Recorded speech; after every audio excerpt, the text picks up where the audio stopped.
Number one, we're going to talk about the shutter speed.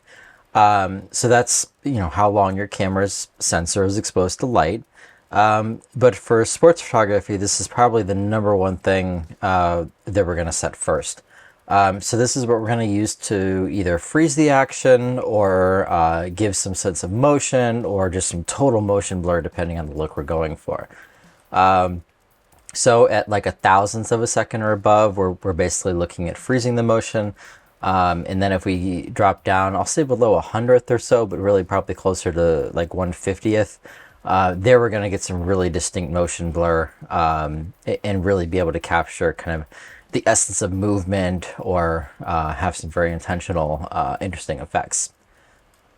When you're getting into those lower shutter speeds, this is where you need to understand the exposure triangle, because even if you're using auto ISO, if you're at too slow of a shutter speed, you're going to end up overexposing, which you can't save. Too fast, you're either just going to have shots that you can't recover, or just excessive noise because you're pushing your ISO way too high. So you need to really understand what you're asking the camera to do. Our second variable, aperture. So this is the size of the hole, the amount of light we're letting hit the sensor. So traditionally, people refer to this as controlling the depth of field. Absolutely correct.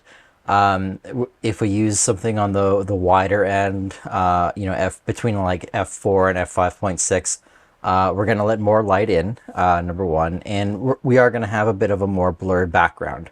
That's going to give us better background separation, which is a good quality in photos. We look for that. We like that.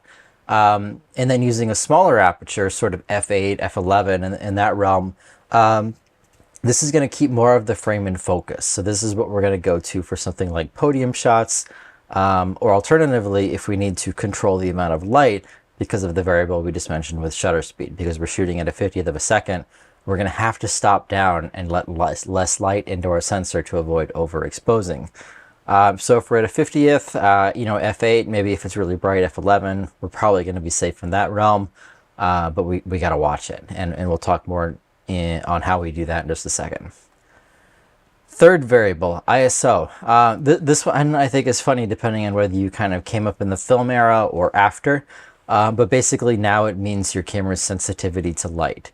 So adjusting the ISO is going to help us achieve the right exposure without having to change any of those other variables that are actually affecting kind of the artistic quality of our image. So naturally, this is why I'm okay letting the camera kind of choose that, because ultimately the camera's dictating it anyway, whether I read it off a meter or a histogram and then set it, or just skip that step and let the camera set it automatically. It's not going to affect how I'm imagining that image, assuming that we can physically achieve it kind of within that realm. And that's how we control our exposure. Wow. Fucking shots being fired all over the place.